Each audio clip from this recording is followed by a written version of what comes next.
Austatud vaatajad, rohevälk on rohepöörde teejuht, mille eesmärgiks on hoomamatud asjad hoomatavateks ja keerulised asjad lihtsateks rääkida.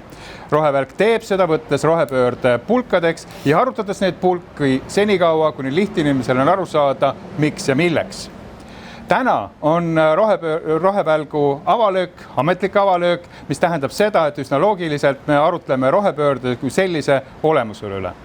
Küsimus, mille ma olen tänastele diskutantidele varem esitanud, on järgmine. Kuhu me rohepöördega teel oleme ning kuidas teame, millal päral oleme? Tänased diskutandid diskutante on meil kaks, nagu te näete. Esimene diskutant on Rainer Paenurk, kes on rohevälgu ühe eestvedaja energiaühistu nõukogu esimees, kes põhiametina peab Saaremaa Hariduskeskuse juhataja ametit. Ja teiseks diskutandiks on multitalent Reigo Ahven, kes pärit hoopis Eesti teisest otsast, Setomaalt. Kui võtta arvesse seda, et mina moderaatorina Peepsiita olen oma elu kaks, võib-olla mitte kõige teadlikumat eluaastat veetnud Sillamäel Kirde-Eestis, siis geograafilise katvuse osas on meil tänane diskussioon väga okei. Ainus, mille üle võib-olla viriseda saab, on selle sooline üksluisus. Kuid küsimuse juurde, kuhu me rohepöördega teel oleme? Osade jaoks on vastus sellele küsimusele kindlasti see, et tegu on ökofašistide ja vasakradikaalide rünnakuga nii-öelda traditsioonilise läänemaailma elustiili vastu või vandenõuga. Teiste jaoks on see puhtalt ellujäämisküsimus, kolmandate jaoks tõenäoliselt midagi muud, näiteks Eesti majanduse uueks loomise projekt või Eesti majanduse konkurentsivõime suurendamise projekt. Kuid sõna diskutantidele, Rainer, kuhu me rohepöördega liigume? Minu nii-öelda maailmapildis on rohepööre selgelt selline majandusprojekt, milles on väga paljudel piirkondadel ja omavalitsustel tarkade julgete otsuste ja sellise viljaka koostöö raames võita. Et me liigume sisuliselt sellise puhtama ja suuremahulisema taastuvenergia osakaalu ning ma usun ka, et terviklikumalt kohaliku toorme väärindamise suunas. Rohepöörde projektis on paika pandud kindlad sellised numbrilised mõõdikud tegelikult ka aastaks 2030, eks ole, energiamajanduse arengukava. Ja mina pean neist nagu kõige olulistemaks just nimelt seda taastuvenergia osakaalu suurendamist ja siis seda süsinikuheitme vähendamist. Et see loob tegelikult sellise päris hea konteksti uute võimaluste ja ärimudelite tulekuks, uute investeeringute kaasamiseks ja ma usun, et ilma selliste ühise kokkulepeteta tegelikult need lahendused nii kiiresti ei juhtuks ja nii kiiresti meieni ei jõuaks.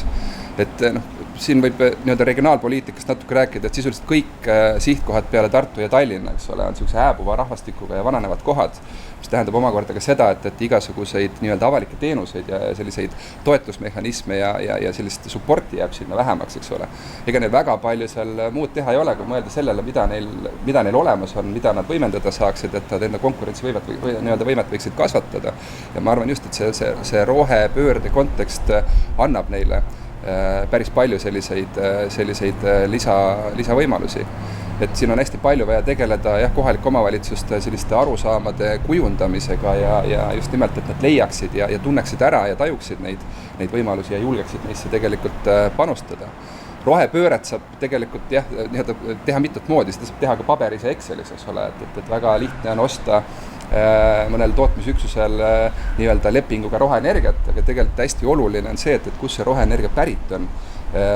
Ma väidan, et me peaksime tegema endast maksimaalse, et just nimelt võimendada neid taastuvenergiaüksuste loomisi meile siia sama koha peale, et sellega kaasneb tegelikult väga palju lisavõimalusi, alustades õppekavadest kuni mingisuguse tööstusharu lisavõimalusteni välja, et selgelt on see rohepööre majandusprojekt, ettevõtjatel, investoritel on seal väga selge huvi olemas ja koostöös siis kogukondade ja KOV-idega peaks selle huvi maksimaalselt kanaliseerima, muuhulgas omakasupüüdlikult kanaliseerima, et kõik justkui tegelevad sellega, aga päris selge ei ole, et kes teeb ja mida teeb, et seda keerukust ja sellist tehnoloogia mahukust on selles kõiges nagu hästi palju ja kõik ei suhestu sellesse võib-olla hästi, aga tasub õppida, vaadata ümber ringi ja ja kuulata neid, kellel on need teadmised olemas ja huvi olemas, et tihti ma kuulen argumente, et päikesepaneelid ja tuulegeneraatorid on eilne päev, eks ole, et sellega me nagu väga suurt sammu tuleviku suunas ei astu, et nii palju ägedaid, kihvte muid tehnoloogiaid on olemas. Valdkond tegelikult areneb ülikiiresti ja ongi ägedaid ja muid, nende lahendusi põhimõtteliselt tekib siin võib-olla iga nädal, aga ma väidan, et ainult nii-öelda ootama jäädes seda paremat lahendust me ei jõua ka nagu kuhugi, et see esimene samm tuleb ära teha ja selle pinnalt saab seda roherallit edasi sõita. Super, väga hea. Reigo, sinu vastus kaasdiskutandile. Kuhu me liigume rohepöördega? Me liigume tegelikult, ma arvan, et ühes põnevas suunas. Kuivõrd paljudes riikides, võib-olla ilma spetsiifiliseks minemata, on võib-olla rohepöörde tegemiseks juba kurv liiga lähedal ja kiirus liiga suur, siis mina arvan, et Eestis on isegi nagu praegu täitsa hästi, meil on selline vanaema kiirus ja kurv on lauge ja tegelikult on ideaalne hetk kasutada ära kõiki oma tugevusi. Ja praegusel hetkel, nagu me oleme näinud, meil on tegelikult nagu see suhteline hajaasustus, et ärge saage valesti aru, Tallinn ei ole mingi linn, Tallinn on küla. Siin, isegi seda, ma käisin Ameerikas ühes linnas, mille nimi on Columbus, te ei ole keegi kunagi kuulnud, te ei ole kunagi seal käinud ja seal elab sama palju inimesi kui Eestis. Ja see on lihtsalt nagu olematu linn kuskil keset Ameerikat, on ju. Ja et kui tulla ükskõik kust kohast, ma ei tea, Tokyost või New Yorgist, siis on selline tunne, et kohe-kohe lastakse inimesed lahti kuskilt ja nad tulevad tagasi linna ja siis 2 nädala pärast selgub, et neid polegi lihtsalt siin. Et meie tugev pluss on see, et meil loodus on säilinud hästi, rahvast, kes prügib lihtsalt. Kui me kõik prügiksime praegu täiesti jõust aasta aega, siis me ilmselt jääksime alla Pakistani kodanike tunniaja selle prügimisvõimekusele. Ja veel enam, ütleme, eestlane on rahulik ja loodusega väga hästi tegelikult kuidagi sidusust tundev elukas, on ju. Et seda, et kõik hakkaksid prügima, ma üldse ei karda. Ma arvan, et meil oleks võimalik Eestis elamist ja olemist nagu ära kasutada, näitamaks suurtele riikidele, et mida on väikesel skaalal võimalik saavutada.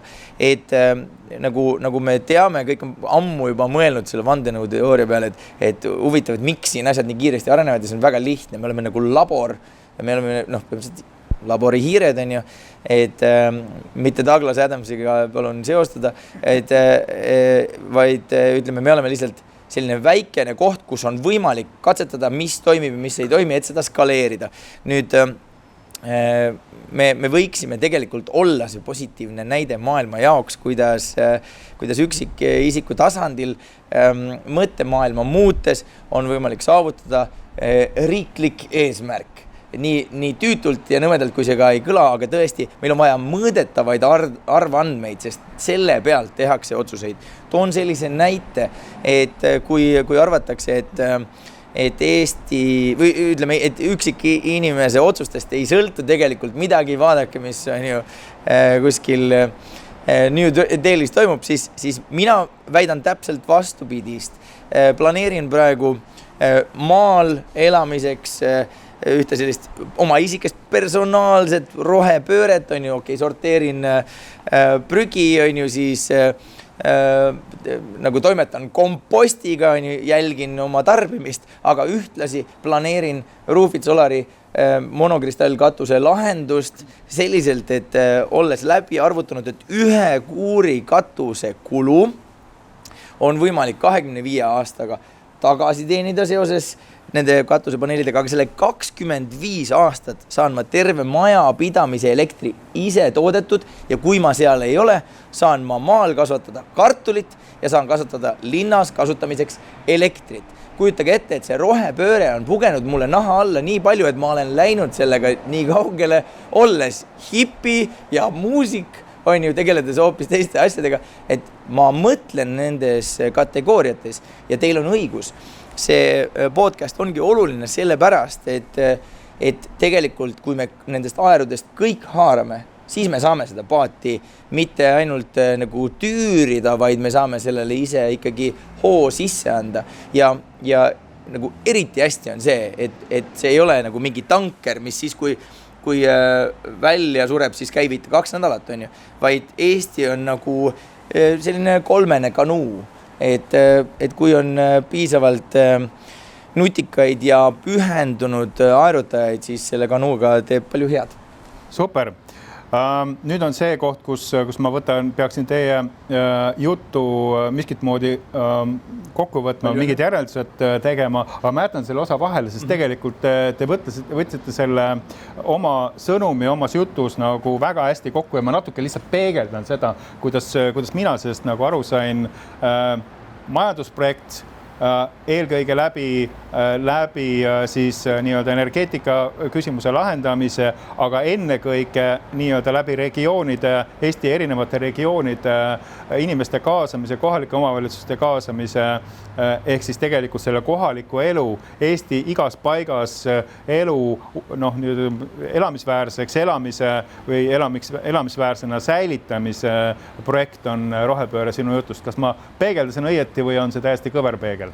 Peegeldasid täiesti õigesti, et mulle meeldis ka Reigo määratlus, et me võiksime olla selline katselava, et kui me oleme nüüd riigina 3-ne kanuu, siis me võime ühe kogukonnana olla näiteks 1-ne kanuu ja teha ka neid tegelikult pingeid ja ägedaid asju, et just nimelt vaadates sellele otsa, mis meil nagu on ja püüdes siis nii-öelda tekitada selliseid samasuguseid entusiaste nagu Reigo oma Roofit Solariga, eks ole, kes nagu reaalselt ongi kuulnud oma tuttavalt, et see asi nii-öelda toimib, see kõnetab, see tegelikult lõpuks on nagu tähtis ja kui neid inimesi on ühes pundis koos hästi palju, kes seda nii-öelda sõnumit levitavad, siis sellel asjal on ka mingi võimalus kuhugi jõuda. Just, ja minu arusaamine sinu jutust, Reigo, on see, et põhimõtteliselt sa toetad seda, mida Rainer rääkis, aga sa lisasid siia juurde minu meelest nagu 2 sellist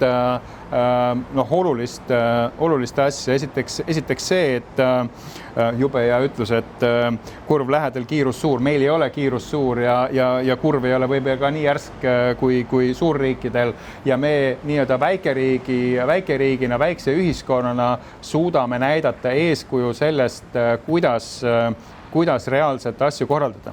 Kuid teie mõlemast jutust minu jaoks kõige olulisem ja ausalt öeldes rohevälgu nagu eesmärki silmas pidades võib-olla kõige olulisem on see, et üksikisiku roll, tema tunnetus rohepöördest, selle eesmärgist ja kasust, isiklikust kasust on kogu selle jutu juures võib-olla nagu esmatähtis läbi selle, nagu sa väga hästi oma näidet tõid, tegelikult toimub nii-öelda selline saab toimuda olulisem muutus ühiskonnas tervikuna riigis. Kas te vaidlete või laulate kaasa? No tegelikult on niimoodi, et mulle väga meeldis see mõte, et see peab olema nagu oma kasu püüdlik, sest inimest ikkagi hakkab nagu käivitama see, kui ta seda omal nahal tunneb. Ja ma toimetan praegu ühe startupiga ja täiesti imelikul kombel suured tähtsad VC-d, need, kes tõstavad raha, küsivad täiesti otse, et aga kuidas te raha selle oma startupiga teenite, sellepärast, et on täiesti selge, et mingisugune toimetamine on elujõuline on ja jätkusuutlik, kui sellel on nagu reaalne tulem ka, on ju. Et olgu siin, me võime proovida minna nagu selle hõberemmelga kallistamise kontseptsiooniga, et lihtsalt, et see, ma tahan, on ju. Aga see tahan ei kesta võib-olla kaua, on ju. Üks päev on jalg haige, siis enam ei taha, on ju. Aga et tegelikult ma kardan, et see on see nagu jätkusuutlikkus ja järjepidevus on tegelikult selle asja võtti.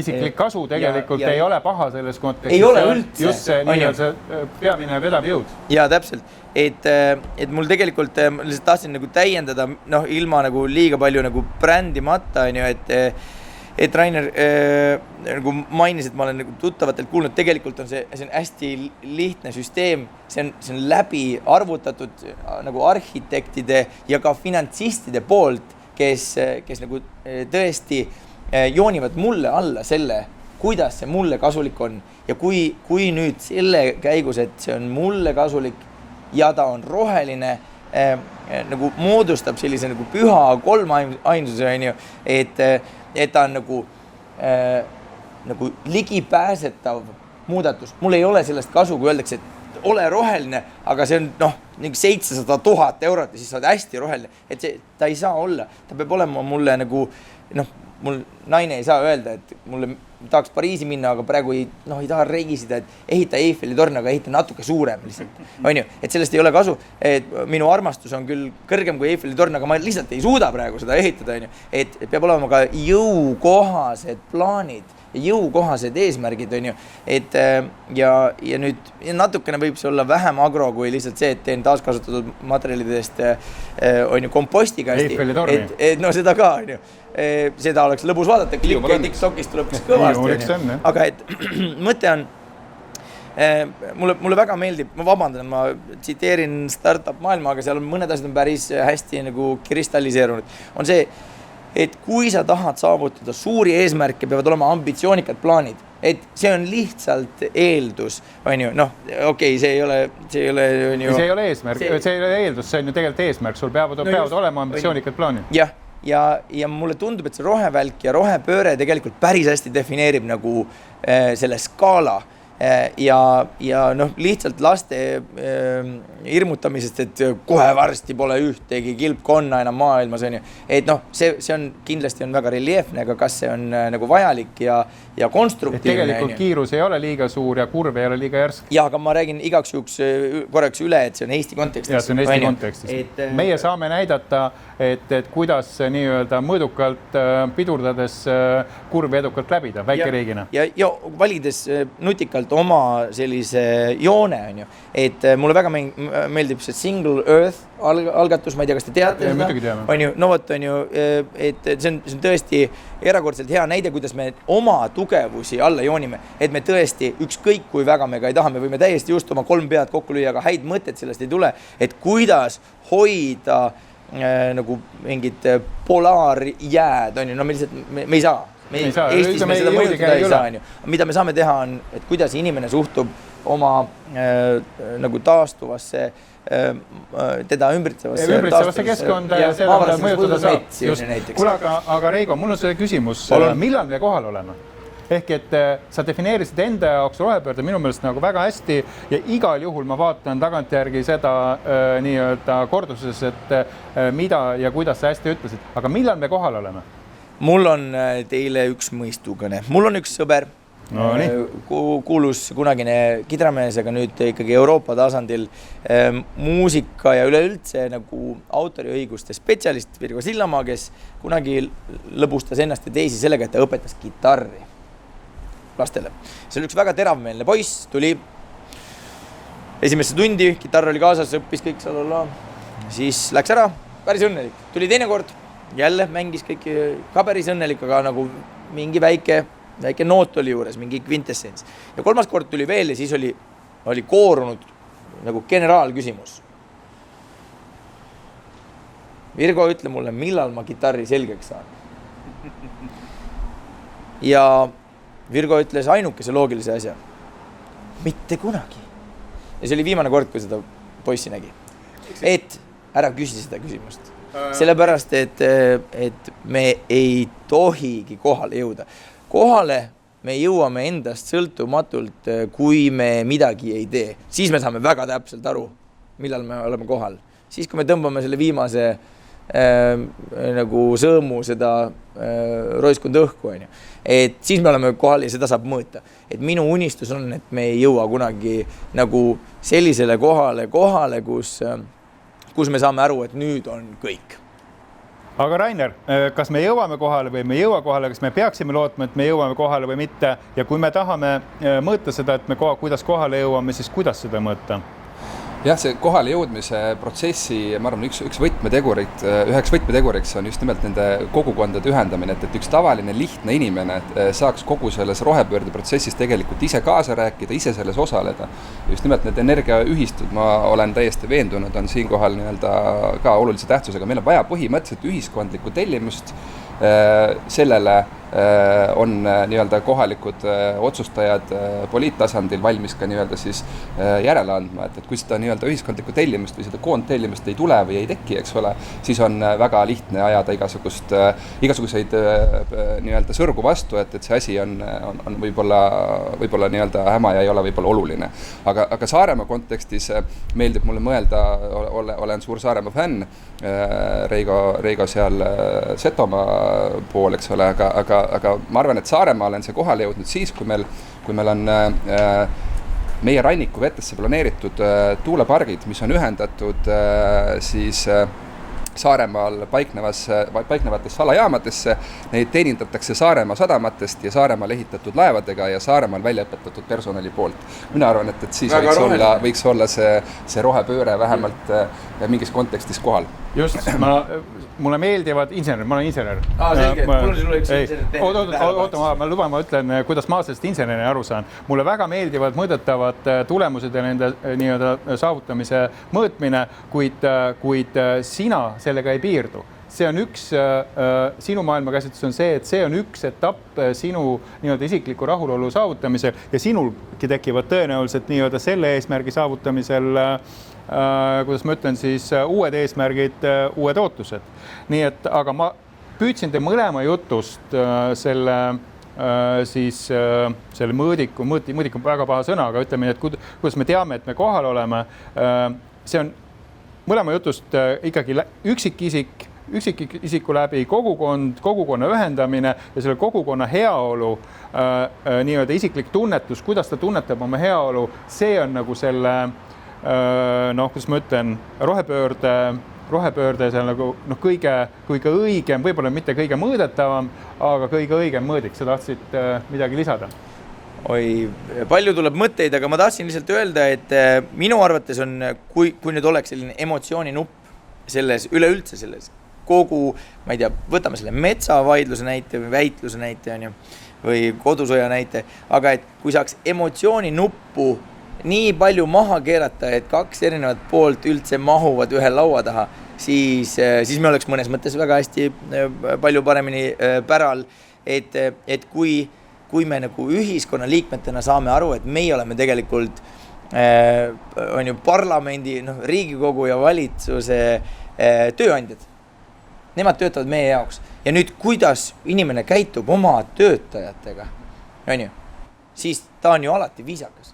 On ju, ülemus peab olema viisakas, muidu tekivad ainult konfliktid ja minu arust nüüd viisakas suhtlus on ju kogukondadena oma siis töötajate ehk siis valitsuse ja Riigikoguga on ju, oleks minu arvates see väga oluline instrument, mille kaudu saab rahulikult tegelikult dialoogi maha pidada, et me kõik teame, et eskaleerides konflikti mingi piirini tegelikult nagu mõistus lülitub välja ja siis lihtsalt on üks tuuleveski, on ju. Aga et mida ma tahtsin veel öelda insenerile, väike selline mõttekild ja kui selle peale kõik inimesed proovivad guugeldada, et tõestada, et Ahven eksis, siis tegelikult ma olen veel rohkem oma eesmärgi saavutanud, et ma omast arust püüdsin ühel hetkel arvutada, et kui palju on vaja, et eraisikud oma eramutele paigutaksid eelpool mainitud selliseid päikesepaneele, et terve Eesti elekter toodetud saaks. Just. No, Eestis on valgusega suhteliselt kehvasti, ma võin eksida, aga tule Saaremaale, meil on seal palju päikest. Jah, ma võtsin kogu, sa oled ka saanud? No, kuule, pole paha, ma tegelikult käin ka Saaremaale, käin tihti lugu.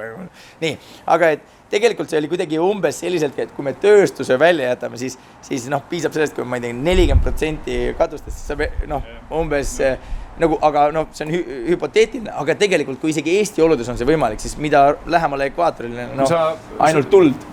Võiksid inseneriks hakata, aga lugupeetud vaatajad, nende häradega, nagu näete, juttu jätkus kauemaks, rohepälgu formaat õnneks või kahjuks pikemat diskussiooni ei võimalda, kuid tänasest sellest diskussioonist see mina vähemalt nii-öelda järgmisteks diskussioonide ülesehitamiseks nagu väga tugevat sisendit ja mulle eriti meeldis see sinu lõpus öeldud see emotsiooninupu teema, et me peaksime kuidagi seda nii-öelda emotsiooninupu nagu adresseerima täiesti eraldi teemal, et kuidas seda nagu maha keerata. Siis me jõuame ratsionaalsete diskussioonideni, siis me jõuame nii-öelda üksikisikute huvide defineerimisele. Daamid ja härrad, meeldib oli teiega esimeses ametlikus Rohevälgu saates mõtteid vahetada. Tänud diskutantidele, me kohtume tulevikus uuesti. Aitäh! Aitäh! Aitäh!